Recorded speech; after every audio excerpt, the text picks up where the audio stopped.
Effective immediately, your license to kill is revoked, and I require you to hand over your weapon now. I'm Eddie Webb.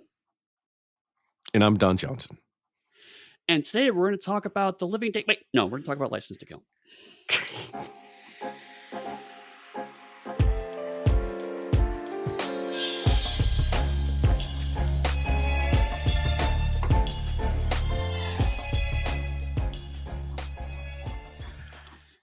Hello, and welcome to Genreless. We're continuing our James Bond run where we go through a selection of James Bond films.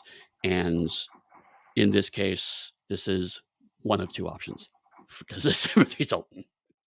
Eddie says one. I myself this time around have viewed Timothy Dalton's Bond oeuvre in its completeness. Which means you've seen both films. And that is solely by accident because I accidentally watched Living Daylights and then it was like, shit, I need to watch License to Kill. So I watched them back to back and I can give insights into either of them. Well, which actually may be good because I admit of all of the Bonds we agreed to talk about, Dalton is one that I knew the least about. I didn't really have a much of a picture of his performance in my head. I had heard throughout the years that he was generally humorless Bonds and that it was a misstep for the franchise and blah, blah, blah, blah. So when I figured out which of the films I wanted to watch, I basically just kind of went with internet's opinion, which is always a great thing to do. And how many times has that burned us so far? Quite a few, actually, but it's been right more often than not. Because I do more than one source, right? I try to compare sources. It's like you see a hot stove and you keep looking at it. I know it's red and hot, but maybe it's not maybe it's not hot. And if I touch it this time, it won't ow. Right. That is essentially where we are, Eddie. If I see the light and if I fly towards it, it won't zap me this time. But it did seem, a lot of people said that License to Kill was critically seen as better than Living Daylights, and so I thought that is enough. I'll go ahead and choose that one. But I was also curious because anecdotally, License to Kill is the movie where Dalton lost his job. So that was the reason why I decided to pick this one because, like, what about this movie? What about this movie caused him to stop being Bond? Whether he chose to quit, whether they just ran his contract out, whether he was fired, that's all up in the air. I didn't really research that too heavily, but from my limited understanding is I think that after this movie, there were some more legal battles they went through that sort of drew out how long it was before they started the next movie. And then they said, hey, Timmy, we're going to do a brand new Bond. Would you like to do it? And Dalton, who had refused to be Bond, I think it was twice before, then this time said, no. And that's when they went on and got somebody else. Oh, okay. All right. So I think it was a mix of a lot of things. But I do want to point out that Dalton, they went to Dalton 3 times before he volunteered to actually take up the role of Bond. Okay. And as I understand it, I did know that he was reticent, but I understand part of the reason why was because the producers very much said, we don't want to do this like Roger Moore. We want to do a much more serious take on the character. And I think that's may have been what was attractive to him. And that was something that's critically did not pan out. Although, again, in light of a 15-year run with Daniel Craig, I was like, is it just because that he was not Roger Moore? Was it the wrong time? Was it ahead of its time? I had a lot of thoughts about how this could possibly have been the way it was. My inclination is that much like on Her Majesty's Secret Service, it was ahead of its time. Right. And now that I've watched them both, I like to get my spoilers up top. The Living Daylights is a better Bond movie than License to Kill. License to Kill is a 76% better movie than Living Daylights. That's about what I thought, especially after watching this. I'll go into more detailed thoughts, but certainly a lot of the anecdotes I had heard was that License to Kill is not a quote unquote Bond movie. And that was the reason why I wanted to watch it because we have been talking a lot about the Bond formula. And if this was in fact a movie that breaks that formula, it would be interesting to watch it, kind of talk about, okay, how is this not a Bond film? What things have we seen in other Bond films we're not seeing here, or vice versa? Um, and certainly, I would tend to agree. I did watch Living Daylights a while back, about a year ago, so I have vague memories of it, but certainly this does not feel like a Bond film, and I agree with that point. And I feel like this is a generally a better film. Um, but some of the interesting stuff around this is due to the time period. Like you said, in some ways, it's ahead of its time. This script, lightly altered, could have been a Daniel Craig film in a lot of ways, right? It's funny you mention that. I believe during this point in time, when they're writing the script, there's also a writer strike that happened. Yes. So, yeah. So part of it is the script itself was evolving on a day-to-day basis, which is why this movie is probably like a good 25% too long. That Right. they just kept adding in ideas. Yes. And actually, there's a even wider problem with a lot of the stuff. Like you said, there's a writer strike. B, his first Bond film to not use the title of the Ian Fleming story. It does have elements of Live and Let Die and one of the short stories, but weirdly, apparently, the original pitch was James Bond as done through the Akira Kurosawa film Yojimbo, which is a hell of a fucking pitch. And it's like if I had been told this pitch was basically, hey, let's chase the Miami Vice money, I would have believed that way more than someone going, oh no, this is supposed to be Yojimbo. It's like, really? Is it because he's like infiltrating an organization, have them kill themselves? Maybe. The man with no name approach. But it was such a very, like, how is this in any way a samurai film? But then on top of it, well, you do this have was the least. You could try to talk about technically the drug lords obsessed with like loyalty and stuff over money and things like that, which gets tossed out the window towards the end of the movie. It's like, whatever, we need to finish this. Right. I think that's maybe where some of it was. But then also 89 specifically was a weird year for two reasons. On the US side, it was the least successful Bond film in the US financially, but it also came out in the same year as Lethal Weapon 2, Ghostbusters 2, Indiana Jones and the Last Crusade, and Batman. So it was against a bizarrely stacked summer release of movies. Yeah, Ghostbusters 2 was not a great movie. No, but any sequel to Ghostbusters in 1989 is going to do really well, regardless of the actual quality of the film. True. The third Indiana Jones movie was going to do well. Batman was not projected to do well and did so shockingly well. Lethal Weapon was going to. These are all sequels to established movies, and then Batman was his surprise summer hit on top of all of that. So the 12th or whatever James Bond film, after a lukewarm previous film, did particularly badly. Separately, to your point about lots of things were shifting in the movie, Bond had also been having problems throughout the 80s with British censors. In particular, the British movie board wanted to start clamping down on violence because they had been seeing a lot of children going to the cinema and particularly going to Bond films. They felt like the violence was getting particularly bad. So after Moonraker, the cartoonish violence kind of starts ramping up, apparently, throughout the 80s, the Roger Moore's era, and in particular, Living Daylights was believed to be reasonably balanced for was believed to be a children's movie. Quick thing about... Was it the same censors that went after Doctor Who? No, completely different board. So actually, but let's briefly talk about that.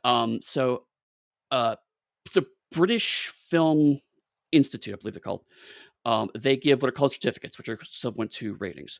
The difference being that in the US, the ratings board is run by the studios, right? So it's a bit like the Comics Code in the sense that the studios have decided we're going to put these labels on us. And over time, it's gotten different powers. It's evolved in different ways, but That was the intent. The studios ultimately decided the rating system and then put the ratings on more or less themselves through a reasonably impartial body.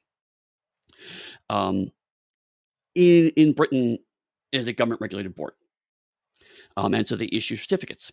And the certificates at the time, the two big ones were U, which is universal, anyone can watch it, and 15, which is you have to be 15 or older to watch it. Because of the Bond films, amongst other things, but historically, it seems like people point to Bond films in the 80s. They wanted to institute a new 12 certificate, which is kind of our PG-13, right? Yeah. You to 12 or older to go, and therefore try to make sure younger children are not exposed to this kind of violence. They just needed Um, Spielberg to come up in there and make it happen how he did for the Indiana Jones franchise. I'm sorry, what was that? Steven Spielberg is the reason that we have a PG-13 because of the Indiana Jones movies. So they just needed Oh, Spielberg to come right. in there and make that happen on the British side. And that's an interesting point because you're right. Like, because again, in the U.S. side, it's studio mandated. It's here is an audience we want to pursue, so let's push films in this direction because we want to expand and target a very specific audience. Whereas in Britain, it was we are concerned about this. So in '87, they launched the 12 certificate, and basically said we want to, License to Kill should try to aim for 12. Uh, After a couple of edits, they still refused to give anything lower than 15 to License to Kill. But they did give Batman the 12 certificate, and Batman did much better in the UK as a result. So if License to Kill could have been done in a way that hit the 12 certificate in the UK and PG-13 market in the US, it might have done better. But again, in the US, it was going against a weirdly stacked slate. And frankly, the Film Institute was not keen to give Bond films that kind of access because they were getting increasingly worried about Bond films. So, from a purely 1989 standpoint, there was a lot working against this movie. Yeah. Coupled with the fact, though, that they also likely lost fans because one of the things, regardless of what we think about Bond's sexism and everything else, is sex is a huge part of the character of Bond as it's been Mhm. portrayed through the movies. And in the 80s, it got in this weird space where people didn't want Bond to really go out and have a lot of different, we'll say, liaisons with people. They wanted him to be like a one-woman Bond, is what they tried to get for. And that in of itself sort of hurt and undercut some of the other Bond fans would have brought in. Which for me, I'm incredibly.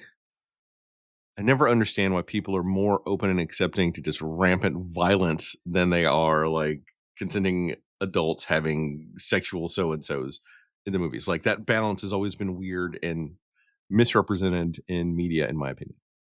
Right, and I think some of that is again the weird US and UK nature of James Bond because you're right, in the US, they were clamping more down on that side of things, whereas in the UK, it was particularly the violence that was the problem.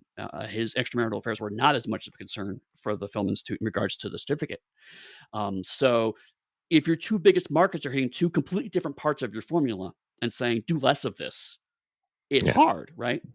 And on top of all of that, I think another reason why the British Institute was a bit down on this particular film was because it was the first one that was shot entirely outside the United Kingdom. So the United Kingdom got no residuals or money spent inside of their borders to make this film.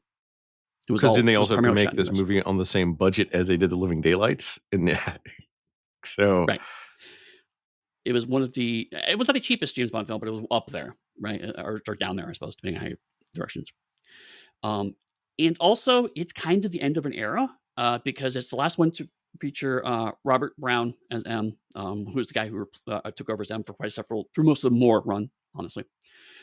Carolyn Bliss is no longer Moneypenny after this. well, come Um, on. She was Moneypenny for like 2 blinks of an eye. That was it. She came in with sure, Dalton and she left with Dalton. right, but point is, Dalton was a bit of a reboot, and then a lot of what comes to the reboot goes away. But I think most notably, Albert Broccoli dies in 1990. Mhm. And Albert Broccoli really was, regardless of the myriad of ways that people interacted with Broccoli, he was a very controversial figure, at least creatively. I don't know about personally, but at least creatively, lots of people had very different opinions about him. But he certainly had a very strong vision for Bond, and kept it since the '60s. So that's a huge change in things. I'm just curious what this movie. Okay, let me rephrase that. I think Timothy Dalton is a really good actor. Yeah. Dude, like hands down. Um, I would have liked to have seen The Living Daylights if it actually had gotten Pierce Brosnan to do it, because I think Pierce Brosnan is enough of a middle ground for the when that movie had come out between Roger Moore and the more serious version of the character that they wanted. That it could have potentially, I think it would have been successful enough to have ridden through and made multiple Bond films, more than two, versus Dalton, who was too serious in a stark contrast to what Moore was for an audience, regardless of the shift they wanted to make. Right. One thing I will say, and I'll bring this up more throughout as we talk about the movie, but you see certainly. I push back slightly on the overall perception that Dalton is humorless. I think that's just not true based on the factual evidence we have of the movie in front of us. But he's definitely the has is the Bond with the least humor, and the fact that Dalton clearly wants to make the character more serious, and the rest of the movie does not necessarily want to do that, means there's lots of tonal dissonance going throughout the movie as a result. So he's See, really underplaying some of his quips, and there's some genuinely silly shit happening in this movie that feels way at odds with the way that Dalton is trying to play the character. I would have to push back on that slightly. Now, having recently seen The Living Daylights, what Dalton lacks in, what Dalton doesn't bring on the humor front for Bond, they actively try to compensate with a script around Dalton, so Dalton can maintain that seriousness that potentially the actor wants and that are like the strengths he's known for. So Right. they elevate the humor around him to make him appear funny too for the movie itself.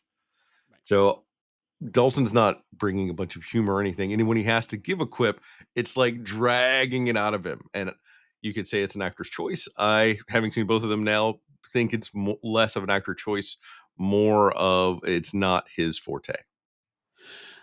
Which is interesting because we have also seen Dalton be genuinely funny in this very podcast, right? When we did End of the World, Dalton was hysterical in that movie. No, it wasn't End of the World. It was Hot Fuzz. Hot Sorry, Hot Fuzz. Fuzz. He was in. No, But no, that's the because other Bond of was in End of the World. that's likely because that was decades after the Bond franchise. Dalton Agreed. had changed and evolved as a person. Absolutely agreed. And they were spoofing on who Dalton was as Bond in both in like Chuck, in Hot Fuzz, and everything else was a spoof on who Dalton was, and he was in on the Right. joke. No, totally. It's a bit like how William Shatner for a long time was leaning into this reputation he had developed and making fun of his own reputation. Patrick Stewart does it too. So I mean, I get that. Um, the way these were pitched to me was that these were humorless Bond films, and I was like, that's just not true. The fact that Dalton is humorless inside of the film, I can't argue against. Yeah. So, but both films, again, I don't remember Living Daylights as well, but I certainly having watched License to Kill, it is a movie that has genuinely funny moments, and they are akin to some of the bullshit we see in Roger Moore films, right? So these are still clearly a very specific style of James Bond humor. The difference is that I agree. We're already criticizing the film, and I apologize for that, but we're talking about Dalton. But we're the break. We only have two films, so like I'm trying to talk about Dalton as a character, but we only have two examples, so it means we're going to talk about those two movies on some level.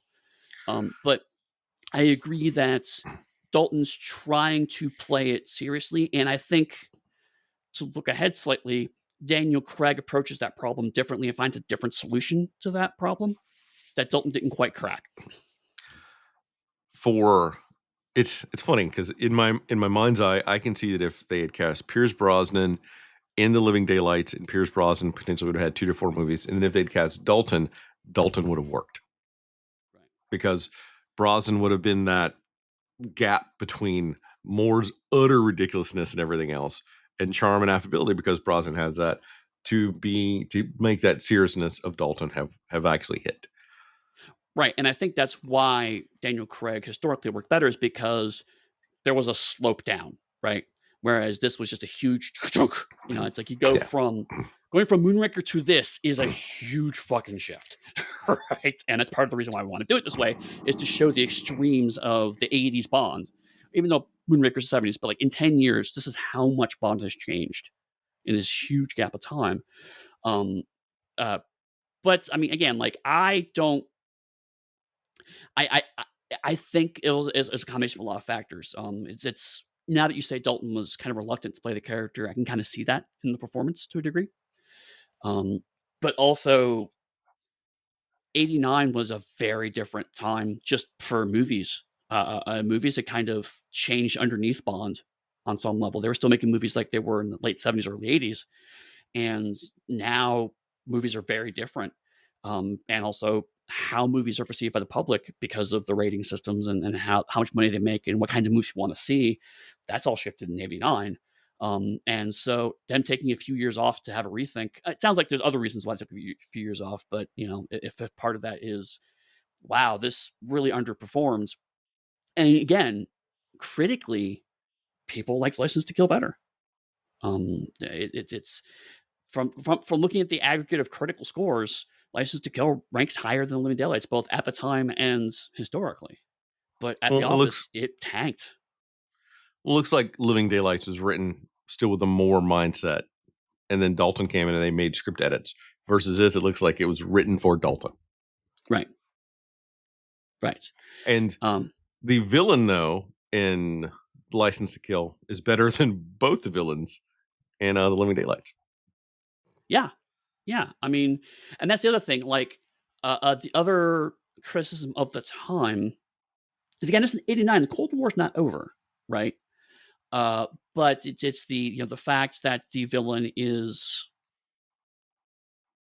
ultimately not an Eastern European villain or a Chinese villain, our traditional Cold War opponents, was apparently a strike against it. But yet, as we've seen through our watch through, most of the time Bond works against evil rich people. And so having a different evil rich person he's fighting that just happens to be of a different ethnicity, it doesn't seem like structurally it would be a problem. Can we give a shout out to the first time we have returning Felix Leiter for 2 times in a row so far? Yes, amazing. Wow. Continuity. What the hell? Well, I did not say continuity. I said returning. Okay, fair enough. Because this guy was Felix Leiter. I forget in which Moore movie. Since I watched Living Daylights, it's literally back to back. Living Daylights had some other dude as Felix in it, and then they brought Oh, okay. back the Moore guy because they needed someone who could act, because Felix had more of a role in this film. Fair enough. So That's you weird. saw Wow. Felix de-age for a movie and then re-age back up to where he was.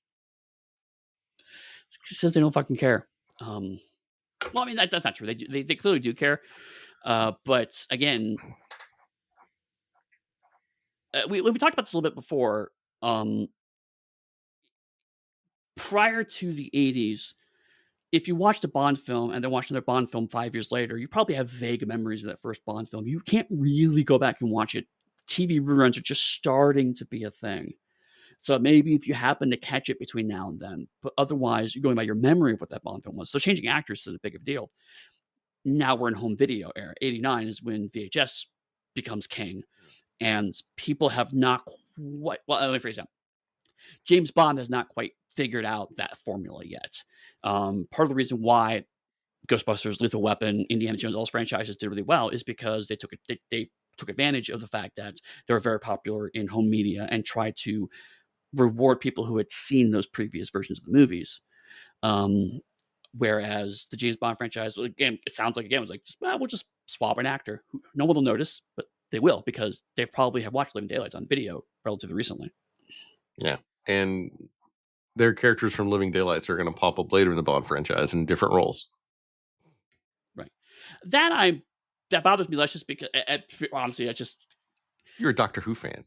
That's why it doesn't right. bother you. I was about to say, like, British television and movies are more fine with recycling actors than I think American media is, although I think both sides of that have changed over time. But at this time period, yeah, of course you're gonna like, see the same actor show up 2 movies later, and it's like, I'm a completely different character.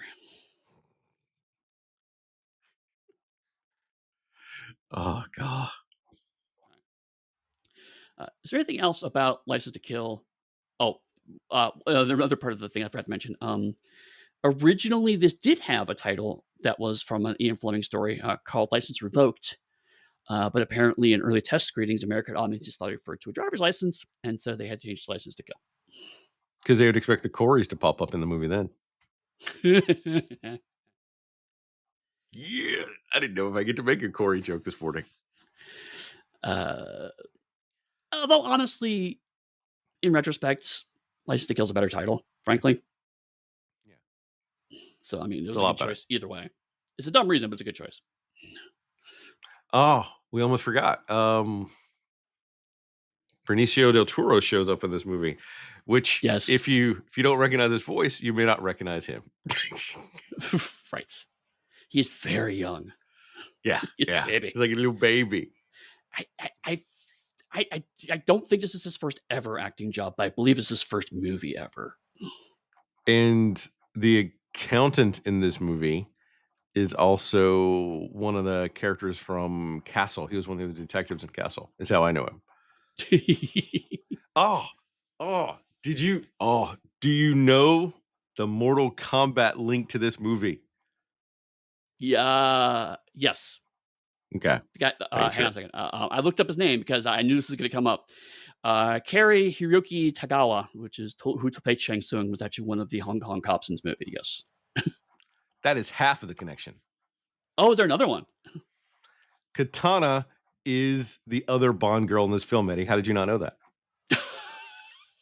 Because she's playing a completely different ethnicity, because that's how movies were made. Yeah. That's how movies are made, isn't it? Jesus. That's the last of my random tidbits of trivia for this movie that I know off the top of my head. Yeah, I feel like I had something else, but it is. Oh, right. So actually, no, I'll save it for the end. Because I know it's something I noticed during the course of watching the film, so I'll save my notes for when I'm watching the film. But I have an interesting argument to make for this. Anyway, so anything else? We're ready to start. No. Okay. DEA agents collect MI6 agent James Bond and his friend, CIA agent Felix Leiter, on their way to Leiter's wedding in Key West to have them assist in capturing drug lord Franz Sanchez. Bond and Leiter capture Sanchez by attaching a hook and cord to Sanchez's plane and pulling it out of the air with a Coast Guard helicopter. Afterward, Bond and Leiter parachute into the church in time for the ceremony. Roll opening credits. What the hell? All right. Before you even go there, I'm going to point out right now, this movie has, I think, the most black people in any James Bond movie I've ever seen. Yes. I'm pausing that because of the Roger Moore blaxploitation, the Roger Moore blaxploitation movie that I'm specifically not referencing. Right. Yeah, I was about to say, like, yes, Live and Let Die probably does have more black actors, but this has more well-rounded black characters doing something. Yes, and not shotgun driving, right? Yeah. Ugh. And okay, in your write-up, you're talking about like Bond and Leiter attach that cord to the helicopter. That's not true. It's Bond. What we get, Eddie, is the Americans doing what Americans do in a James Bond movie and failing and being incapable. So they need a British super spy to do only what a British super spy could do, is literally attach a grappling hook to a helicopter in the air. Only Bond could do that. Leiter could do that. My cool black DA agents couldn't do that. Just Bond. It's actually funny because like one thing I didn't mention was like Bond doesn't want to get involved in this shit. Bond's like, come on, no, Felix, it's your wedding. Let somebody else take care of this. And I got this. You stay here, James. And so like Bond's like, all right, I guess I'll sit back and watch. And then he just things usually fuck up. He's like, fine, I'll do it. That is the only reason they're successful. Right. But that said, the sheer bonkers spectacle of the opening feels a bit like a Roger Moore movie to me. In terms of like, stuff just starts happening. And it's like, we're gonna pull a plane out of the sky because that would be fucking cool. And I'm like, that feels very 70s Bond in terms of, I don't know, tie a rope around it, I guess. Let's see how that works. which I love. And it's a shame that the rest of the movie doesn't kind of follow this. It does at points follow this, but it sets a tone for the movie that the movie does not then quite follow up on, which is interesting. See, I don't know. I didn't get the more vibe from it because it wasn't over the top. Given you're attaching like a grappling line to a helicopter, that's not like And then they Roger Moore. parachute into their own wedding. Come on, That's man. not like Roger Moore skiing off the side of a cliff and parachuting with like a British flag as his parachute, giving like a big middle finger to But the it's rest of the damn world. close. It's not like Jaws and Moore leaping out of a plane, having a mid-air combat without parachutes. Chris, they do tug of war with helicopters. I'm not quite there yet. It No, is. It is definitely more. It is definitely more of an opening than what the Living Daylights was, which is surprising given Living Daylights feels more like a Bond film. that's more my point, right? It's like I'm half joking here. Like, obviously, no, there's nowhere near over the top as More because nothing can be as over the top as More. It is the most over the top. Um, but it does feel like this opening part feels like a Bond movie, right? And so when I first watched this, the first 5 minutes, I'm like, people saying this is a Bond movie. Holy shit, this is a Bond movie. Absolutely, this is a Bond movie. And then the movie goes a different direction from that point. So I think your point, like, because I remember same way, Living Daylights, like, I think, oh wow, this is pretty dour, and then the rest of the movie picks, oh okay, no, this is a Bond film. This feels like the opposite thing. This is a Bond film. Oh wait, no, it's not. And even the opening credits themselves, when you get to them, don't feel like a Bond opening credits. Like they're trying to No. find a weird middle ground for it. It doesn't quite land. Yeah. So actually, we should take a step talk about Bond's theme songs in the 80s are weird to me in the sense that most of them were this was this is going purely by my lived experience. I've not researched this, but it always felt to me like the Bond movies in the 80s kind of just found a song and then wrote a movie title or concept around it rather than the song being wrote for the movie. It was always like, let's take a song that we think will chart well and then try to shove it into a Bond film. Um, because I remember a lot of the 80s Bond's themes. And I couldn't tell you a fucking thing about the movies. Like Live and Let Die is like is a song I still enjoy listening to, even though the movie is god awful. Um, you know, Living Daylights by Aha, good song. Ugh. I'm glad one of us likes it. I mean, okay, it's a song I enjoy. Let's put it that way. But I also grew up in the 80s and this music was around me, so I don't know how much of that is these are genuinely good songs, and this is how Bond films always got their themes, or if it's, I'm misremembering it because it's my childhood, and therefore I have a different connection to it all. I think it's more that it's what we touched on. Bond eventually gets to a point where it wants to try to latch on to whatever the hype of the moment is. Mhm. And Bond is a movie franchise is usually a little bit behind that hype. So that's what it did with The Living Daylights. That's also what it did for License to Kill because there was an entire it's not quite R&B, but like a movement for that sort of music that was out really before that. And people like Aretha Franklin, everyone else is coming back big. And so they were like, oh, we want to jump on that trend. And so that's where they got Gladys Knight, who I don't think was doing the same sort of work at the time, to come and do the song. Right. But certainly there is a pivot point, and I don't maybe it's on here, maybe it's not. But there is a pivot point of Bond film themes tend to do well in the charts, and Bond themes must do well in the charts. It's expected that they will do well rather than they just happen to do well. Because certainly we talked about Thunderball, it's Shirley Bassey. We love Shirley Bassey, but it's not her best work. You couldn't. I just listened to it. What 3 weeks ago, 4 weeks ago? I still couldn't say what Thunderball theme is now, right?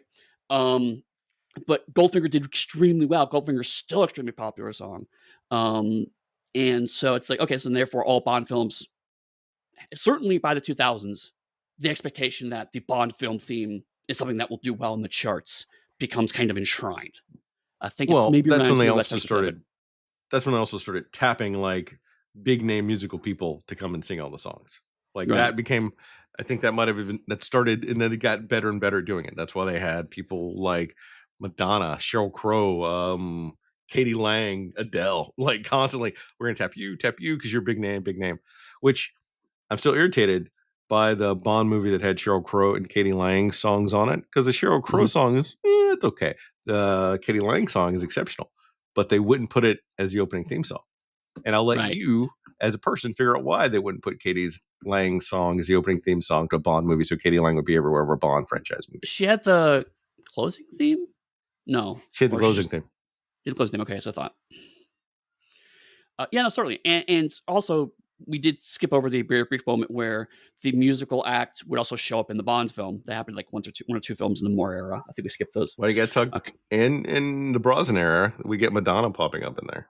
Okay, I thought it was in the Moore era, so I may have remembered that. But then, so now I'm wrong. I'm misremembering that. Then maybe it's later this happens. Because I Madonna know was Madonna showed up a in one. fencing I know that. instructor, I think. Right, Madonna showed. Oh no, you're right. I forgot. I completely forgotten about that. Oh crap. Yeah, Yeah, she had a whole that's not part. a good movie. Which, funnily enough, that also gives us a shout back to The End of the World, because that's where, oh, I forgot her name now. The blonde from Hot Fuzz who was the sister and who Sean's character was obsessed with. Oh right, yeah. Mm-hmm. Yeah. What are you talking about? I think, was that her first movie? But anyway, that was her in that movie. Wow. So yeah, so the opening feels a bit like a Bond film. We went off topic. The build feels a bit like a Bond film. Well, it's because these movies are easier to link and pivot from, because they are still close. They're close enough to all right. So they were when we were kids growing up, and the actors in these movies are still potentially actors that are roaming around now, are very close to the time frame when we would have the association for them at like a moment's notice. Mm-hmm. That's true. The other thing I want to mention is I mentioned it before, but kind of recontextualize it a bit. Bond in this seems reluctant to be involved in the James Bond shenanigans at the beginning of the movie. He eventually does, but he's like, "Yeah, no, we just need to get you to your wedding." Um, that set a thought in my head of, is this movie trying to deconstruct James Bond?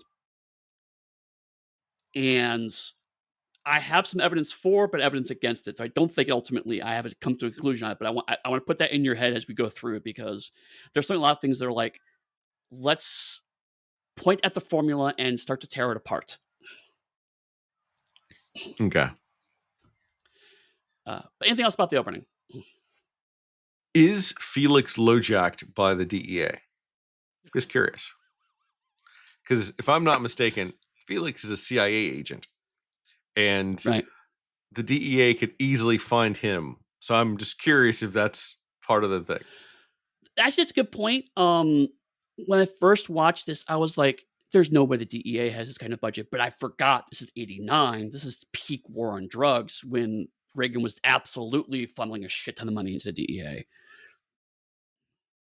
No, So yeah, just curious. they may at this point have more power than the CIA. And why would Felix not put on a bulletproof vest if you're running around after people? The DEA agents have bulletproof vests. Felix does not have a bulletproof vest on. So It's ruins like the line of his. So it's like they're taunting us. We're going to kill Felix. Oh, he's not dead yet. No, just saying. No, that's it. right. Just small quibbles, because the movie put me in my quibble mindset as I started to watch it. It's definitely you're gonna start. There's gonna be a lot of that. During the wedding's reception, Sanchez bribes DEA agent Ed Killefer and escapes while he's being transported. Meanwhile, Sanchez's henchman Dario and his crew ambush Leiter and his wife Della, murdering her in the process, and take Leiter to an aquarium owned by one of Sanchez's accomplices, Milton Crest. Sanchez has Leiter lowered into a tank holding a great white shark. When Bond learns that Sanchez has escaped, he returns to Leiter's house to find that Leiter has been tortured and that Della has been murdered. Bond with Leiter's friend Sharky start their own investigation. They discover a marine research center run by Crest, where Sanchez has hidden cocaine and a submarine for smuggling. Bond kills Killfer using the same shark tank used for Leiter. So It's Big Ed. I was it happy is to see Big Big Ed. Ed. His name's Ed Killfer, which is funnier. This was the height of Twin Peaks time, by the way. Or it was so Oh close to it shit, you're right. because 89. It would have been right before Twin Peaks. yeah, so it was good to see Ed in this. No, I can't make my my Joan Chin joke because that episode hasn't dropped yet. But two Twin Peaks actors and two things we covered recently. All I'm saying. Look out for that, Packers. Ah. No. So yeah, in the midst of this, and I swear to God, this was not a planned thing when we put this together, but we have another movie where James Bond wife gets referenced. I swear in my head that was a plot point that never got touched again, and yet every movie since then, there's been a reference to James Bond having formerly been married. Funnily enough, though, if they didn't mention the wife at all in the movies, it could easily be assumed that all these different actors are just different agents who take over the moniker of 007. Yeah. Like that's the only big thread that kind of goes through primarily.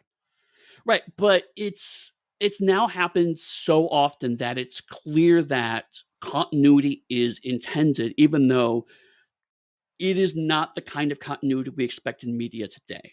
The fact that Leiter gets recast back, to and then back to an actor shows that kind of continuity they don't care about. But the fact is that Bond having formerly been married is clearly a plot point that someone cares about. I don't know if it's mandated by the Fleming estates. I don't know if it's something that Broccoli is passionate about, but someone involved in this really feels like that is an important point to hammer home every movie. I think it was in Diane Riggs' contract when she signed on to do for Her Majesty's Secret Service. You'll remember me. So people will go back and watch that movie, and at the time, probably their Reynolds gave her more money, and now would give her family, her estate more money, is what it is every time it's referenced. I mean, anything to support Dame Diana Riggs, I'll be all for, regardless. So. Yeah.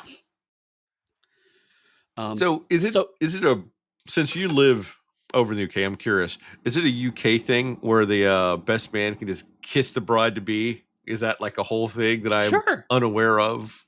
Sure. If they want to be like a throuple, I'm totally cool with them just saying they're a throuple. But right. No, totally. Like there are, I'm glad you pointed it out because I'm in a polyamorous relationship, so I was like, maybe I'm projecting onto this. But now that you pointed out, it's like, yeah, no, there are strong, like, Leiter would be like, yeah, no, if you want to be Bond to bed, I'd be cool with that. Vibes to this whole movie. I'm saying all three of them because Felix gives him a lighter on his wedding day. Yeah. Hey, James, here's a present for you, buddy. Right. Thanks for taking care of my wife. Wink, wink. It's like, you know what? No kink shaming if that's what you're into. But it was you're right. It was just like, I think what probably happened is they didn't know how to make this dynamic work in this, because they had like half an hour she has screen time. So like, how do we make Della approachable, that she likes Bonds, and how we do this in a nuanced way? So they just didn't. But it accidentally lands on weirdly poly-inclusive. Which is awesome. Until they kill her. Right, because so minor spoilers first, but her death is the impetus for Bond to get involved, and then Leiter's death is his actual revenge plan for the rest of it. We know, keep mentioning Della. Spoiler, we know that Leiter doesn't die because I think at the end of the movie he gives him a phone call. James, I've got a job for you. Right. He's alive. They fridge the wife, essentially, is what they do. Yes. Thank you, Gail Simone, for a universal term that is easy to reference and have everyone go, motherfuckers. Right. And what's weird about the whole thing is that, again, like I feel like this was a rewrite thing because it's pretty clearly a revenge for what happened to Leiter and his family, right? But like because they reference Bond's wife, a couple of more lines would have been very simple, like, he got married, and on his wedding day, his wife was killed, and now his friend's wife gets killed on his wedding day. To make that emotional connection would have been really easy to do. And the movie just does engage with that, which is wild because they went out of their way to reference the wife. If they had not mentioned the wife, I would be far less concerned about this point. Do you know what it is though? It's just like now, Eddie, when you're watching a Marvel movie, they throw out breadcrumbs, and true Marvel fans will pick up those breadcrumbs. They throw out some Right. breadcrumbs, and true Bondian fans will go, "Ooh, ooh, they're talking about blah blah blah blah blah. This is what happened," and then they'll turn to whoever their kids, their partner, their fellow person in the movie theater and go, "Did you get that? It's blah blah blah blah blah. Right. Look how smart I am." Yes. Oh god, what I believe the term is a shibboleth? Is that the a thing that is a way to kind of prove that you are an insider and no secret knowledge of something? It's a great term. I've only ever seen it written down, but it's the idea of exactly that, right? It's only for the true fans to recognize and go, "Oh, I know that thing." Yeah, and it is a great thing to do. Yeah. I'm still upset though. They killed right away. They didn't show the three of them having their moment that they should have done. Speaking of things that nitpicked you, this bothered me way too much, so I had to do research. Um, so at one point in time, Killfer gets a briefcase and is told that it contains $2 million. And I'm like, okay, fine. And then the movie goes out of its way to explain these are in $20 bills. And I'm like, bullshit. So I looked it up. $2 million $20 bills would weigh 220 pounds. It would be heavy. It would weigh as much as a person. Eddie, did you not see the point where Bond slid down that thing and attached a chain to a helicopter with his near superhuman strength? Or did you not see the part where Ed literally lift that briefcase like it was nothing? So Ed and Bond both have superhuman strength because they're both super agents. Clearly, Done and clearly done. that's the answer. What disappoints me the most, though, is that Ed is not able to bite that shark and show that shark what for. We know it's possible. Jaws has proven this. Just saying. Oh god, this is the third movie we've seen a shark in. Now that you say that, I think it's the third one we've seen that has a shark in it somewhere. You comment on that, but not the fact that nearly every single Bond movie we've watched recently has some sort of aerial opening stunt. Oh yeah, that's true too. Yeah, that's a good point. So you're definitely And seeing certain trends. the next one we're going to cover opens with an aerial fucking stunt. Right. And also, we'll get there, but every movie has had an underwater scene at one point. So There certainly is a formula here, which is again weird that this movie's trying to deconstruct that on some level. Like for example, we're talking about how uh, it is perceived that Dalton doesn't do quips. He does, but he does them in a very humorless, understated way. But in this movie, in this chunk, actually, they take what would be a very Bondian quip and take it out of Bond's mouth and put it into not Sanchez's mouth because he writes it out, or maybe it's Dario. But the note attached to Leitner is he disagreed with something that ate him. Is something that you could hear coming out of Moore's mouth. I think Moore actually said that line at one point. well, it goes back to the fact they have to make everyone else, everything around Dalton funny. Right. Watching Dalton try to deliver a quip is just seeing him like spit it out like poison Right. every single time. He does. And so you take something that would have been a funny James Bond line and watching Dalton react to it with horror, it was really kind of like, okay, no, we're messing with the formula here. We're pointing that, hey, if you murder someone, then make fun of that. That's actually pretty fucking vile and maybe not okay. Which again moves you away from your primary fan base. It doesn't, Right. and it's not going to appeal to kids who we already can't really see it. So it becomes a question of who is your audience that you want. Right. And And it is a also, problem that Hollywood, I'm saying Hollywood specifically, I'm not talking so much about the BFI, mm, still has. And if you can't appeal to your core audience, you're going to lose whatever you're trying to do financially, and that's going to impact you creatively, and then that's going to put you into the doldrums. but again, this movie's weird in the sense that, like, James Bond references working for Universal Exports, right? Which is like his canonical spy cover. Something that actually doesn't show up very often in the movies, but shows up constantly in the novels. It is, again, one of those kind of like deep lore references for James Bond. So you're right. It's the only way I can explain it is that it feels like they're trying to get to the tone of the novels while keeping as much of the original movie formula as they can, and it's not. It feels like you're constantly shifting gears, you know. But you saying they're trying to make movie funny around Dalton.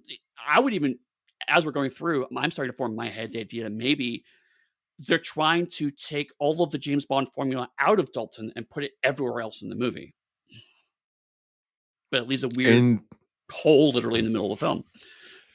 it's going back to your deconstruction point, which I don't think so far it's a deconstruction.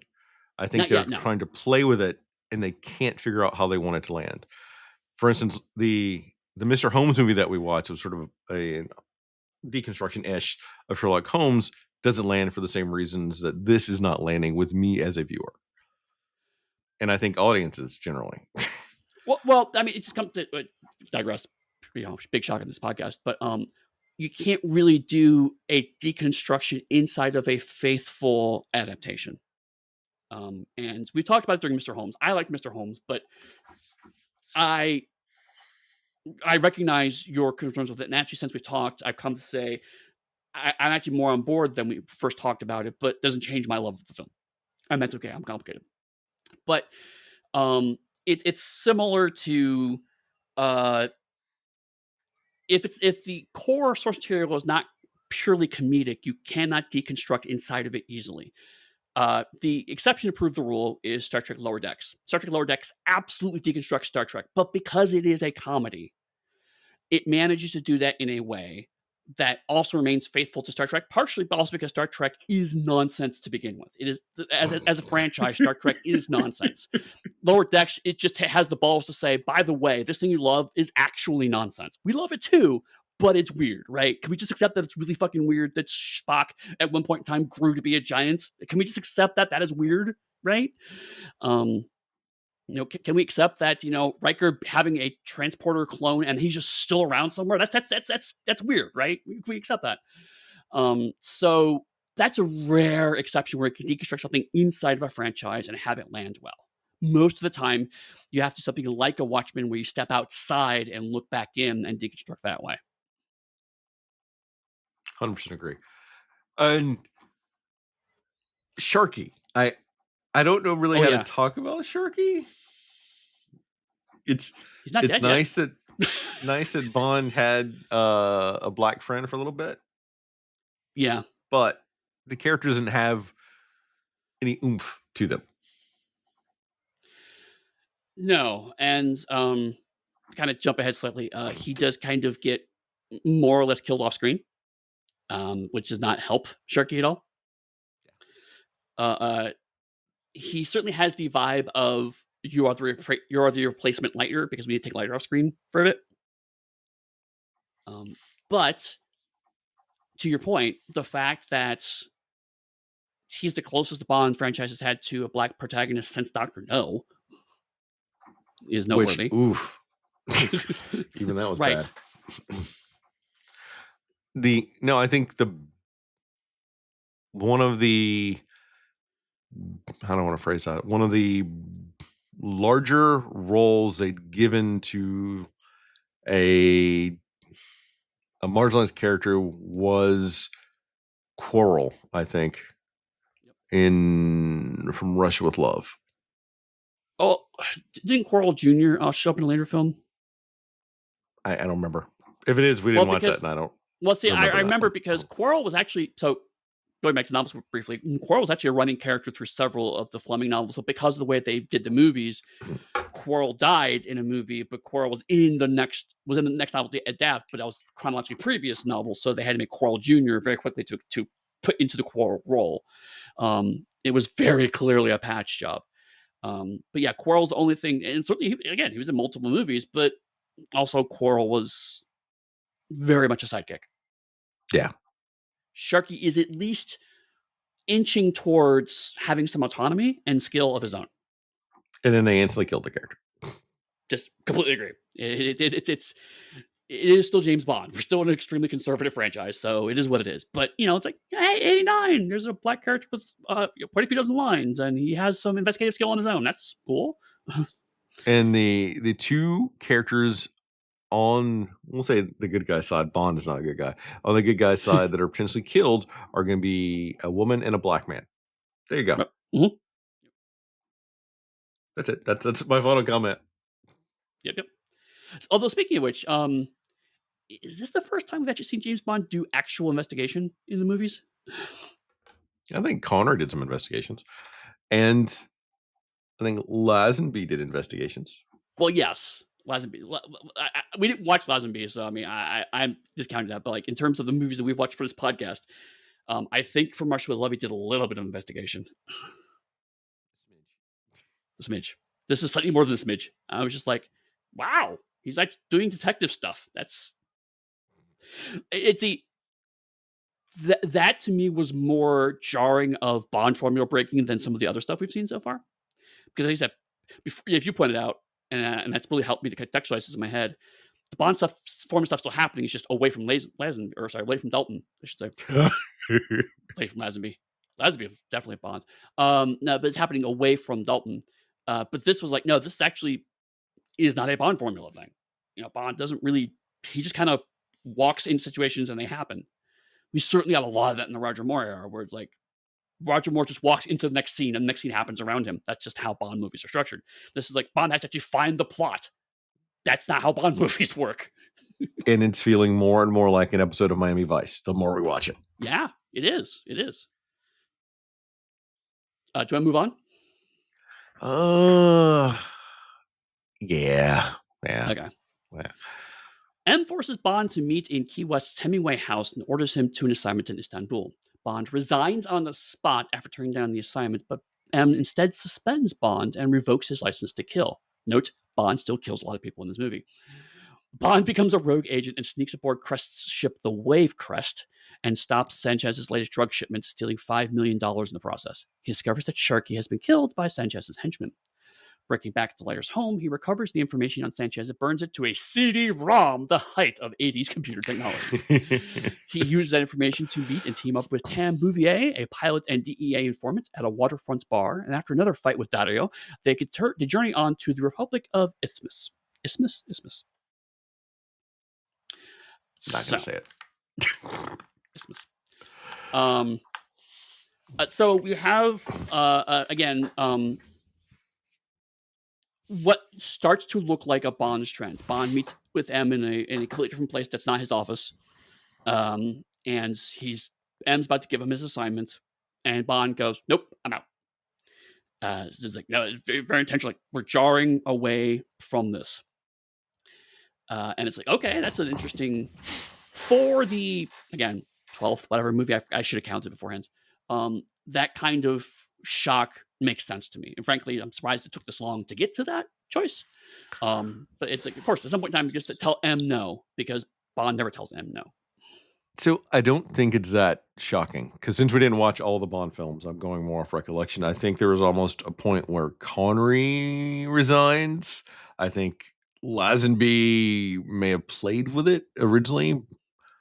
And I think there might even be a chance where Moore potentially almost resigned. So it's not like a new idea. Well, no, but this is the first time it's the first time where it almost happens, right? The only reason why it doesn't happen is because M reframes the situation. Because Bond is straight up ready to leave, which is something we haven't quite seen. But fair enough. It's not a shock in the sense of why has no one ever thought of this before? Because it's a pretty obvious thing, right? Yeah. It is more the movie. If you're familiar with the Bond formula, this is about the part of the movie where M shows up. It's been a bit long, but at some point in time, M has to show up and give James Bond the actual mission. And then the movie goes, nah, we're not doing that. We're going to keep following this drug smuggler plot. That's the actual plot of the movie. So that's, but again, it's weirdly understated, right? It's like from a structural standpoint, it's a shock. From a how it's on the screen perspective, it's like, Okay, that happened. It is The a bit weird. shocking part is when he essentially quits and is then almost assassinated by his own people. Like, that is the shocking bit, Yes. which is in stark contrast to everything else we've seen with even the M character up to now, who's almost moved into like a grandfatherly sort of role with Bond, to suddenly Mhm. be like on the opposite end of that. That makes no Right. sense. Right. And weirdly, that is the part that feels the most Bond for me in a sense because it's like, it's been 5 minutes, we need an action scene now. So it's like, I guess they try to kill him, and it's like, but wait a minute. This guy used to work with you. It's like 10 seconds ago. What the hell? And he's not fired. He's suspended. Yeah. So it's meh. So I agree with you. But it feels that's I think to the larger point we're kind of both kind of coming to is that there's a lot of tonal dissonance with what this movie's trying to be. Especially, for example, super serious Bond is trying to be realistic and grounded, sneaking aboard a ship while wearing a manta ray costume. And, That like, was the this is some most Roger Moore Moore thing. bullshit. That is the most Moore thing in this whole film. It really is. If he had put like a duck on his head, it would have been a Sean Connery move. But the full costume, that's a Moore.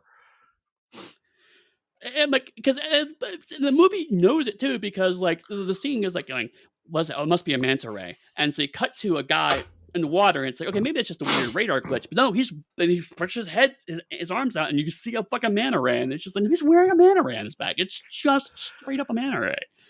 Where did he get the Manta Ray outfit from, Eddie? Because he's Clearly, suspended he right had now. one. He's suspended right now. So, and Q hasn't entered the movie yet. Where did he get it from? Chris, what Bond does in the bedroom, as we well know, is between him and his consenting partners. That's all I want to know. But yeah, another underwater fight scene. Again, another Bond staple. This movie. And then uh Bouvier at one point, I'm jumping around a little bit, but Bouvier kisses him, and then Bond goes, "Why don't you wait until you're asked?" That turns out to be a catchphrase they're going to come back to later. But I swear to God, the first thing that went through my head is like, "Oh, now you give a fuck about consent, Bond."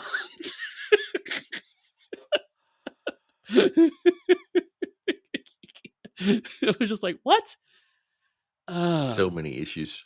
But at least to a larger point is that this movie's trying to do something with the toxic masculinity of Bond films, and it's just not doesn't know what to do with that because they can't keep going this way, and so it keeps trying different stuff, and it's not working. Because even in the bar fight where he meets Pam, he pulls out like a little bitty gun and she pulls out a shotgun. So they're trying to like play with that, and it's not quite landing. And part of it for me, it's good because I went back and I watched some of the initial interviews they did with the Dalton and some of the other actors and actresses, and Okay. they were obsessed with the concept that is going to like run through the Brosnan era of having like that female counterpart for Bond. Right. So that's like where they're firmly cemented here. And I'm curious if part of that is trying to appeal to an audience, if that's the daughter who's sort of taken over for Broccoli essentially now at this point in time.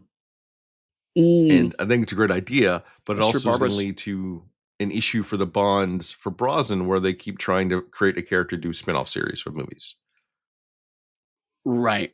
Right. So I'm curious if Pam was the first thought to have that happen, in addition to her just being Bond's ongoing love interest, likely for multiple movies. I think that was supposed to happen after this. Okay. Yeah, because we'll get to this a bit later, but like there are two Bonds women in this movie, and Bond very explicitly chooses one or the other, which is something you don't see very often happen. Yeah, But to your larger point, yeah, it's uh, I'm totally for having more women with more agency and skill and ability to be seen as on par with Bond. We both, well, at least I talked yeah. very glowingly about Triple X in From Russia with Love. It's like I would love to see more of this kind of stuff, right? I like Someone who Goodhead is better. right, but you know what I'm saying, like same archetype. If a woman Yeah, who's on Bond's level, who is his equal or peer, not necessarily a conquest. Um, the problem is that they're doing it by changing core aspects of Bond, and therefore they're not really addressing the problem. They're just kind of ignoring it. Yes, which doesn't work long term. Right. The only thing get close to it is Bond introduces her as his Miss Kennedy, his executive secretary, and then when behind closed doors, she's like, "It's Ms. Kennedy. Why can't you be my executive secretary?" Um, but it's like, ha ha ha ha ha, sexism. Women are just like, and it's like it's I don't know. the thing is like, yes, Bond is sexist, but that is like literally the only time where he's explicitly sexist in the whole movie. Other times he just either gets away with it or he's suddenly much more interested in consent. So it's changing core elements of the character, which means you avoid addressing the actual character flaw. Yeah. So I know something about it bothered me. I just hadn't put my finger on it yet. It's still irritating me. So well, we can move on. Right. But yeah, the other thing I want to mention really is like again, the manta ray. Also, they have a fight with fish. There's the fights, the choreography, and some of the prop stuff still do understands the humor. It's as again nowhere near over the top. It's close to the top. It's not over it. It's like next to it. But certainly there is still a lot of humor visually in this series. But okay. Bond sees Sanchez's employment by drawing attention at Sanchez's bank and casino before pretending to be an assassin for hire. Two British agents from Hong Kong, who are hoping to discover Sanchez's drug manufacturing and distribution plant, prevent Bond's attempt to assassinate Sanchez and take him to an abandoned warehouse. Sanchez's men rescue him and kill the agents, believing them to be the assassins. Later, with the aid of Bouvier, Q, and Sanchez's girlfriend Lupe Lamora, Bond frames Crest by planting the $5 million in Wave Crest. Sanchez locks Crest into a decompression chamber and cuts the oxygen supply, causing Crest's head to explode. Bond is then admitted into Sanchez's inner circle. Eddie, he's using his real name. He's using his real name running around. James Bond, yeah. So if Sanchez could look into if he was a fake agent or not, even if it says he was suspended or revoked, that was yesterday. Right. That was the one part of the movie that like, oh, this is very clever, and I thought about it and I realized no, it's actually very stupid. It was exactly that. It's like he's his real name so that he can use his suspension as justification for why he's actually a good assassin. But then you're right. It's like just check the timestamp. It's like he was suspended right after I killed his friend or thought I killed his friends. Huh. But to your point about spin-off series, I would love to see a spin-off series of Shang Tsung Hong Kong Cop, frankly. So you could have ninjas pop up all the time out of nowhere. Eddie, fucking ninjas. Of course they're ninjas. Of course they're ninjas from Hong Kong. What the actual fuck? And why did they wait until that assassination attempt? They were following him for a while. They could have did this anywhere. I know the most dramatically appropriate plutonium moment, but come the fuck on. No, I mean, on the one hand, it was 89, man. Ninjas were fucking everywhere. So, like, of course they're ninjas. On the other hand, there were literally only 2 Japanese characters in this whole movie, and then 2 ninjas show up. Gee, I wonder who the fuck they are. That's not great. It would only have been worse, Eddie, if they were teenage and mutant and Ninja Turtles. Right. Turtles in a half shell. And to instantly just gun them all down, like, you're all dead. Right. But the thing I kind of liked about this was, so last time Bond just tried to get dragged into a Bond's mission, and Bond said, no, I'm going to follow this Miami Vice storyline instead. That's what's happening. And then Bond ends up in somebody else's Bond film. Because you have 2 Hong Kong agents who are British agents in 89 still, setting up a sting in a casino to try to track down someone to take out a rich man who threatens the security of their country.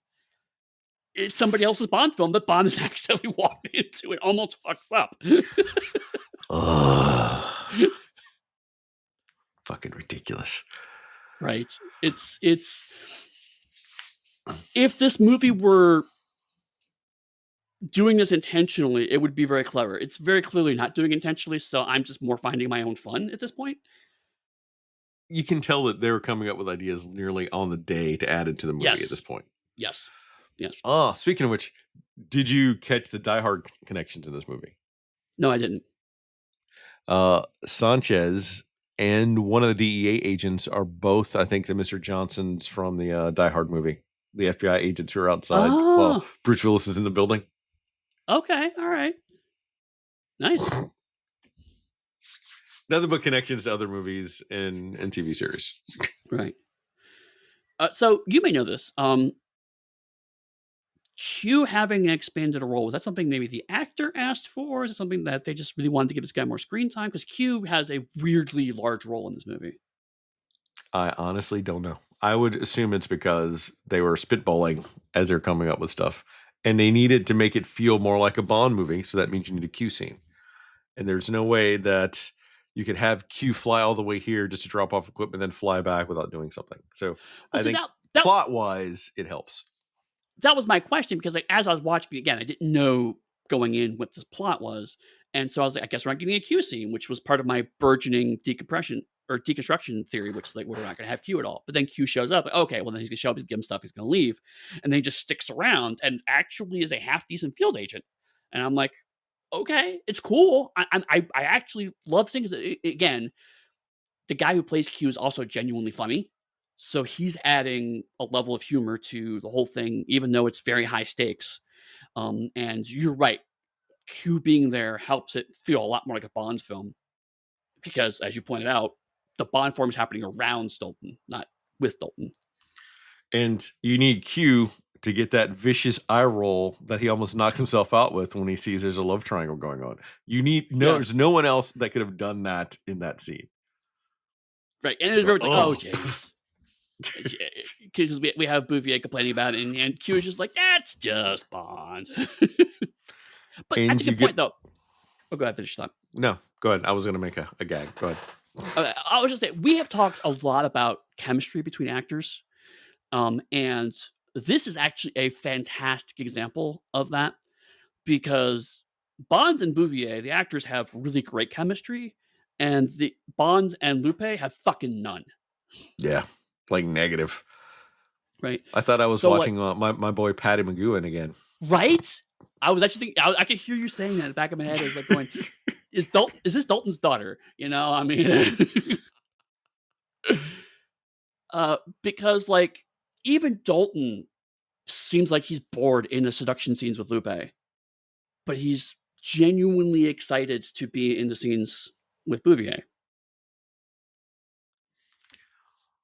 Maybe that's also part of the one of them. Okay, now that I watched The Living Daylights and this movie. Dalton doesn't seem to have whatever that oomph is that you would want from a leading actor for a Bond film. Mhm. There's like a certain, it's not even gravitas. It's like asshole, charming asshole is what it needs Yeah, to have, and Dalton doesn't have that. Dalton actually seems like a stand up dude that you'd want to hang out with. Doesn't work as a lead for a Bond film. right. Because when he's seducing someone that he knows has a boyfriend, he seems reluctant, whereas Pam is completely unattached, and so he's enthusiastic about that. Yeah, and as much as I like Pierce Brosnan has a certain charm to him, she also has that sort of assholishness that can come across, and it's there and it works for all those other actors. And same thing, definitely for fucking Daniel Craig. That same thing is Right. there.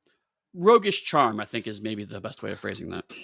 That's a generous way to do it. I'm taking it from the negative aspect Okay, because let me Bond phrase is that. not a hero and Bond is not a good person. Bond Right, is doing not even good work. Bond is doing specifically targeted work that supposedly benefits humanity. Not a good right. person, Not doing good stuff. And as frustrating as some of the more movies are in terms of their portrayal of sexism, Bond using seduction as a tool does actually come out very clearly in the Moore runs, at least the ones we saw, Yeah. because it's very clear Bond could give a fuck about this woman. It's just a tool to get to the next part of his mission. And so the fact that the women are disposable is part of his assholishness that you talk about. Um, that's conflicted with just the sheer silliness of the rest of the movie. So it's like, okay, you can't really dig into that because that's not what these movies are doing. Here we have kind of the opposite, where it's like we have a gritty thing where we could be digging into that more, but then Dalton seems disinclined to engage with that. Right? It's I'd Yeah. rather have him be a relatively decent person and say, okay, cool, but that's not actually who Bond is on some level. Bond is just a weapon. And the only female counterpart that even specifically had that ability was Triple X, but the actress is so bad it doesn't come through. Right. So yeah, there's that. I think that is the problem I'm having watching Dalton as Bond. I can see that. Though I did hear that So- Dalton wanted to do most of his own. He did want to do a lot of his own stunts, so that was pretty cool. That's pretty cool, actually. Before the Mission Impossible movies made that trendy. I'm trying to remember if it was a parachute. It wasn't a parachute. I think it might have been like a flying helicopter or something move that Dalton convinced the stuntman that he's going to do. And then Broccoli rolled up on the scene and saw the stuntman and saw the thing going on. He's like, "Get my actor out of there!" Because the stuntman's like telling the story in one of the interviews. Fucking hilarious. It's like he said we wanted to do it, so I was like, sure. Anything else? Because I'm going to do the last half hour, and there's a lot that happens. So no, go ahead. Go ahead. All right. Sanchez takes Bond to his base of operations, which is disguised as the headquarters of a religious cult. Bond learns that Sanchez's scientists dissolve cocaine in petrol and sell it as disguised as fuel to Asian drug dealers, because what the fuck? Televangelist Professor Joe Butcher serves as middleman, working under Sanchez's business manager, Truman Lodge, who uses Butcher's TV broadcast to communicate with Sanchez's customer in the United States. During Sanchez's presentation to potential Asian customers, Dario enters the room and recognizes Bond. Bond starts a fire in the laboratory, but is captured again and placed on a conveyor belt that drops the cocaine bricks into a large industrial grinder. Bouvier arrives and, after rejecting the seductions of Professor Joe, shoots Dario, allowing Bond to kill Dario by pulling him into the grinder. After killing Heller with a forklift, Sanchez and most of the others flee as fire destroys the base, taking with him 4 tankers full of the cocaine and petrol mixture. Bond pursues them by plane with Bouvier at the controls. During a chase through the desert, Bond destroys 3 of the tankers and kills several of Sanchez's men. Sanchez attacks Bond with a machete aboard the 4th tanker, which crashes into a hillside. A petrol-soaked Sanchez attempts to kill Bond with his machete. Bond then reveals his cigarette lighter, the one he got his best man gift from Felix and Della, which is totally a thing that totally happens in weddings, and sets Sanchez on fire. Sanchez Eddie, staggers do you to the not wrecked get it? What do you mean? Lighter gave him a lighter that saved the day, Eddie. Lighter. I get it, lighter. Sanchez staggers to the wrecked tanker, causing an explosion and killing himself. Bouvier arrives shortly afterwards, picks up Bond. A party is held at Sanchez's former residence. Bond receives a call from Leiter telling him that M has congratulated him for his work and offers him his job back. He then rejects Lupe's advances and romances Bouvier instead. So this sounds like a bunch of shit gets introduced in the last half hour of the movie. To be fair, Truman Lodge and Joe Butcher are briefly seen in other scenes prior to this, so they don't come out of nowhere. But it certainly does feel like, oh shit, we have to have a fight at the villain's base action scene. Let's tack this chunk onto the end of the movie. So much happens in this half hour. One of my favorite parts, though, about this entire film is at the end, there's not a fucking army that Bond charges in with to have a big battle with an army of people. Loved it. Loved the fact it was just like him and Bouvier running around. Top notch. Yeah. Because Also, in Living Daylights, he used other forces in addition to the cellist. Oh, right. That's right. This is Bond on his own. So I love that. I had forgotten this at the top of the episode when I mentioned musicians playing at Bond films. I had forgotten Wayne fucking Newton was in this movie. Because I watched it, like, that can't be Wayne Newton. I look up online, I was like, holy shit, that's Wayne Newton. Why? Why is that Wayne Newton? But do you not love the fact that they're using a fake church to funnel in all their money I around? love that. Beautiful. So, like, the This, movie has some great touches. yeah, like this chunk of the movie, it's like, oh, it remembers it's a Bond movie again, right? Because right up to this point, it's been pretty much a Miami Vice episode, and now it's like, no, we're dissolving cocaine in petrol, and we are shipping it to a fake church run by Wayne Newton, who's also selling it to legally distinct yakuza families. It's like, yeah, okay, now we're a Bond film again. Okay, all right, we're back, we got it. Because having grown up, my grandmother, who was overly religious, was also obsessed with watching the 700 Club, which is like Mm-hmm. this whole big thing, and that is what it's a riff on because it's huge in like the 80s and 90s, and it was beautiful, bunch of crooks. I really love that because we skipped a scene because it wasn't relevant to the plot, but when Bond was at the casino, they're in the back. Sanchez is talking to Truman Lodge, and so you have Professor Joe talking about it. He's rattling up, "We just need $500 more dollars," blah, blah. And each of those is code for the price of each gram of coke, and then how many grams that the customer is going to buy. And I'm like, that's genuinely for 89 Yeah. crime league. That's actually a really fun conceit. I'm like, I'm into this. This is really cool.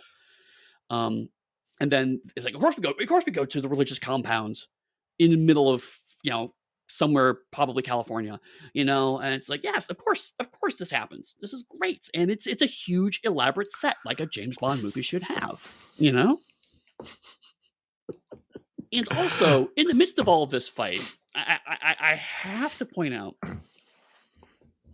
not only does an 18-wheeler ride on half of its wheels and do a side ride for a chunk of it. But then later on, when the cab is connected, it does a fucking wheelie. The top of the cab pops up and flames shoot out of it for absolutely no reason. There is a reason, Eddie. If you look, he rides through that fire popped up, so the That's right. underbelly of the vehicle protects That's right. him, while That's the right. other car chasing him rides through it, and it blows up as soon as it comes out the other side. Because that is how I had fire in forgot that. vehicles work. I had forgot that, but it's still that is again the only other thing that comes close to Roger Moore bullshit. It's not Man in Ray costume Roger Moore bullshit, but it's like it is like walking up to the line of like, we all know this isn't real, but go with it. All right. It is up to Roger Moore bullshit because, Eddie, the reason that he pops on those two wheels and drives halfway is so that he can dodge a missile in an 18-wheeler that then blows up the other vehicle full of like whatever the drug is. That is Roger Moore level shenanigans. It's early Roger Moore shenanigans, but it is Roger Moore shenanigans. It is not Moonraker, but it is yeah, I agree, right? It's like, yes, okay, this feels weirdly right. Cocaine dissolved in petrol. Sure, why not? Now, again, because at this point I was curious, I had to look it up. Cocaine actually is derived from the same chemicals as gas. So on some level, to make cocaine, you do use gas to make it. So like, I don't know if dissolving it in gas actually makes it more or less likely to be extracted. So it was like, again, don't look to James Bond films for your science, but it was now I'm curious, could that actually work? So I didn't bother to look it up because I assumed that it was untrue. But I also know that part of the thing is, I don't remember if it was in the 80s or not. That's when there was like a big spike of people spiking their drugs with other things that are more toxic also. So I didn't know if it was a riff on that or not. Right.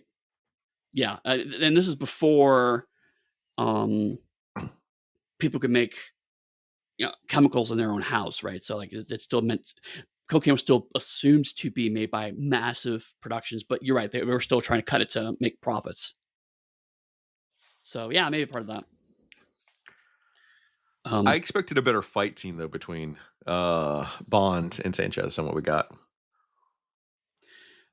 It was perfunctory. Honestly, the fight with him and Dario was much more felt like end of the movie fight than the actual fight with Sanchez. Yeah. So that was like the big letdown. Right, that was the, "Oh, shit, we have to give Sanchez to." I did appreciate how, Bouvier, in a way, got her own Bond villain because Joe Butcher was kind of her Bond villain inside this movie. Hmm. Uh, in the sense that, she seduces him, uh, and then pulls a gun on him and takes a bunch of money, and he's like, roll with it. It's like, "Okay, sure, that happens." Um, Mildly amused by this, and then afterwards tries to go after her, and she, uh, uh, rejects his suctions again. It's a minor arc, but it's like they realized they had an extra character here that needed to be resolved, the whole Professor Joe character, and they said, "Well, let's let the Bond girl actually resolve that," because Bond doesn't really engage with Professor Joe at any meaningful point throughout the movie. So I think that's a neat little touch. Again, we have extra characters. Let's have the side characters actually just do that themselves. Have a small bit of stuff that doesn't necessarily have to center around Bond. But again, to that point, it adds to the whole, a Bond movie is happening around Bond, but Bond isn't necessarily participating always in the Bond movie that's happening. Yeah, much to his own detriment. Right. Other Well, weird point, just I watched it on DVD. Um, the Spanish was actually subtitled. Usually in these kinds of movies, you get, um, speaks Japanese, or in brackets something to kind of just say ahead, or saying something that's we're not translating, but they don't translate the Spanish into English. They actually put the correct Spanish in the subtitle because there's well, quite a bit it of it was in the movie. it was shot in Mexico, right? Primarily, like 90% of the movie, Yes. if not all of it. Mhm. That's likely part of the reason for it. I suspect so, but it was, given how Bond usually treats the other countries it features in its movies, the fact that they were, actually, reasonably respectful of how they showed South American cultures was surprisingly good. I'm betting it was in a contract somewhere. That is Probably. my from what we've seen of Bond. I'm not going to give them the grace. Assume they did it of their own free will. I'm assuming it was contractually enforced upon them.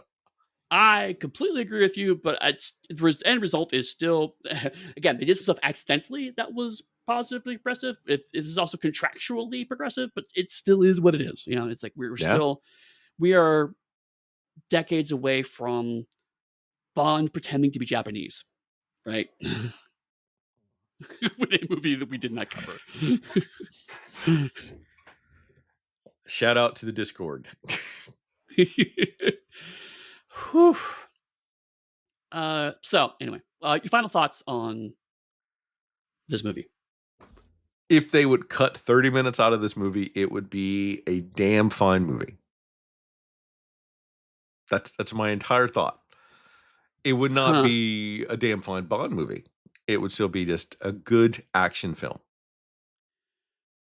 Yeah, that's interesting. I kind of agree with you, but mostly because if you cut more out of the middle of the movie, then that last half hour takes up more percentage of the movie, and therefore the whole thing feels a bit more like a Bond movie as a result. Because let's be honest, I feel like the last half hour and the opening sequence are the parts where this movie feels like a Bond movie the most. Well, I'm And so if saying you, cutting 30 minutes throughout different over the entire course of the movie, just not right, necessarily right, from the right. middle. But I feel like a lot of stuff you would cut out would be, but generally stuff that would make you feel, like it's like the Bond investigating scene. Frankly, we could cut that. Some of the, as much as I love the scene where they're using where they're watching a television program of Professor Joe getting money, you could probably cut all of that. Um, just have uh, Bond throws away his license. Bond goes to a casino. Bond goes to the cult compound. But that kind of stuff, what I call that stuff, and it would probably feel a bit more like a Bond film. So I'm not even thinking of cutting it like a Bond film. I'm thinking of cutting like erroneous extra long shots, cutting down some of the beats that are just like drawn out for too long, and just truncating the movie down and leaving it to be a movie, not to turn it into a Bond film. Because I don't know, we probably won't agree on this. I don't think this movie could be a Bond film. There are Bond-ish elements in it, but it's not a Bond film from the structure alone of how it's built. No, I'm agreeing with you actually on that front. My argument is that if there are 2 different cuts you could do for this movie, right? And I think it shows the conflicting problems of this movie. If you want this, there's one cut where you can make this movie to feel closer to a Bond film, which is what I was arguing. And your argument is you can also cut this completely different way to make it closer to a good film. Yes. Um, because there is a cut of this movie that can make it feel more like a Lethal Weapon movie, right? Hmm. Um, with minor changes, this could be a Lethal Weapon film, a Die Hard film, whatever. A typical late '80s action film. Because one of the points that we didn't even touch on for Pam was when she goes into like the naval vessel and Mhm. pretends to be like the ship person to come in and takes over the ship and creates a huge distraction. Like that's a Right. beautiful scene that works well, and that's definitely not a Bond-esque movie, but it would be an action film movie, and that I'd reinforce those moments. I would turn it more into that buddy cop film model that would go for, and it would have probably been infinitely more successful. Right. And I mean, as a I think another good example of whether you cut this or not is what you want the film to be. You could probably cut most of his scenes with Lupe to be a better film, but if you cut most of his scenes with Lupe, then it becomes less of a Bond film as a result, right? But they didn't. It's obviously the actors didn't care about that scene. It's obviously the director didn't care about that scene Right. because they didn't put anything into it. Nothing. It was just there because that's what a Bond would do. Right. Exactly. And I think that's I think it's overall where I land with this movie is the sense that the people involved with it recognize they need to evolve the formula. They haven't figured out what to replace that with. And so a lot of the Bond beats either feel weirdly overemphasized, like 18 wheeler scenes we talked about, or perfunctory and necessary because this is what we have to do now. So, like, we have an underwater scene. I don't know, give him an anime costume, which ends up being weirdly appropriate, right? But also, she didn't need that scene.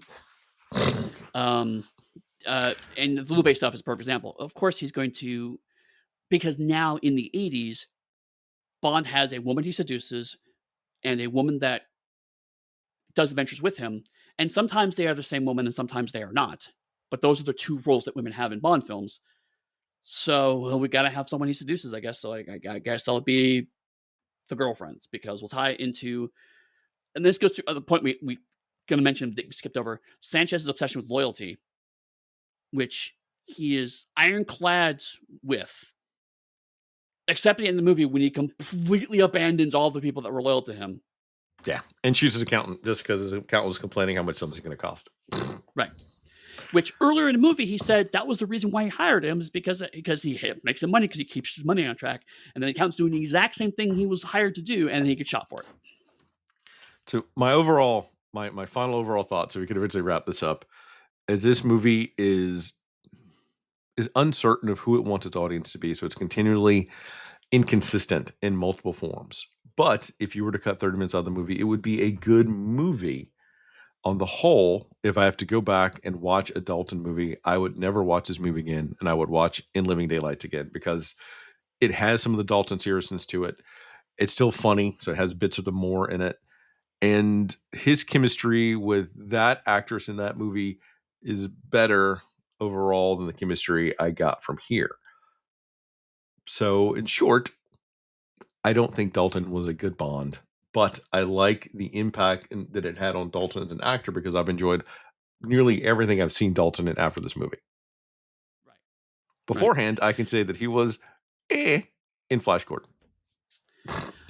I wish there was a world where we got at least a third Dalton Bond film because I feel like there was. I feel like again. I probably in a way I should watch Living Daylights because it sounds like these are two very different films, right? Um, but I wouldn't even go I that feel like far. mhm. This this is more graphically violent and a little less humorless, but you can tell this is the same Bond in both of these films. Okay, all right. Then let me rephrase it then. Um, uh, uh, uh, between Living Daylights and this movie, we have two different approaches to how to take Bond into the 90s. And neither one quite works. But certainly, from looking at this movie, this one is not a viable path forward for Bond. So I would love to see a third movie with Dalton where they maybe figure out what that third path is. But I think, to your point, he's just not the right person for this, right? Because at some level, you got to have that twinkle. You got to have that willingness to just be a bastard. And Dalton just in 1980s Dalton can't do that. As we've seen later, Dalton has figured out how to thread that needle and make fun of himself, and therefore find that enjoyable bastard thing. Because again, we saw that in Hot Fuzz, but he's not here right now.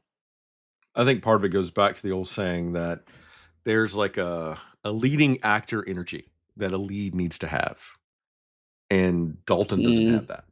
Like, as much as I dislike Moore's movies, Moore had that leading actor energy, and it was there. Connery has it. Daniel Craig definitely has it. If memory serves, Brosnan has it. Lazenby doesn't have it. No. And it's funny, at the beginning you mentioned Will of CS with Brosnan, and the more I think about it, the more I'm kind of agreeing with that, because I do feel like most of the rest of the people involved in this movie do get that. Like, Sanchez is actually a really good Bond film. Bond villain, I should say. He is a stereotypical drug lord, but they do something with that stereotype in some interesting directions. And he chews the scenery at the right moments when he needs to. Dario is a reasonably good henchman, a Bond henchman. He doesn't have a gimmick, which is not a bad thing, frankly, because the gimmicks are getting a bit thin in the Moore era. But he's power mad, bizarre henchman who's bloodthirsty, and also isn't just a racial stereotype. So that's a huge point in his thing. So I mean, there's a lot of it where, like, if it's different scripts, different cuts, different lead actor, this actually could have been a really good Bond film. Yeah. But you're right. It's just it's not quite there. It's trying to do many things at once. This is one of those films I hate because I could see the potential in it so easily, and there were bits of it, like you said, that are really fun. This is, by no stretch of imagination, is it a slog to get through. The middle's a bit of a slog to get through, but the beginning and the end are actually very pacey and quite fun to watch. That's a great synopsis. I would say that both Dalton movies are 20 minutes too long, maybe 30 minutes. That's fair.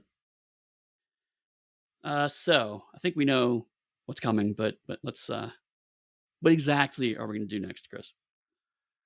The next one is going to be Christmas Jones. That is the Bond movie recover. No, it's not. We're going to do fucking GoldenEye.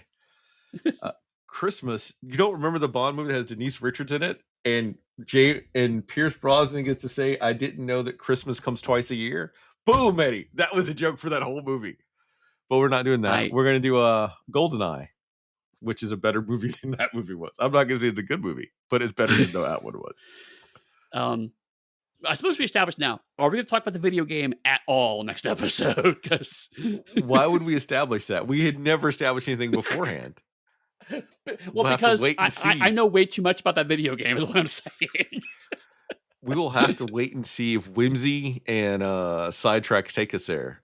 I would assume yes, because that is what we're inclined to, is to pivot and tangent. Fair enough. If people wanted to ask you about both of the entire expansive Dalton oeuvre of James Bond, where would they find you online? You can find me on Blue Sky at Darker/Hugh. You come to the Dark Hugh Discord. That is pretty quiet these days because I've been super busy with work. Or you could come to my Patreon and give me money and see stuff I make, and then chat with me there, where I'll answer any sort of creative design questions you may have that I find are cool. What about you? You can find me at pugsteady.com. That's my website. That's where you can find me on Blue Sky.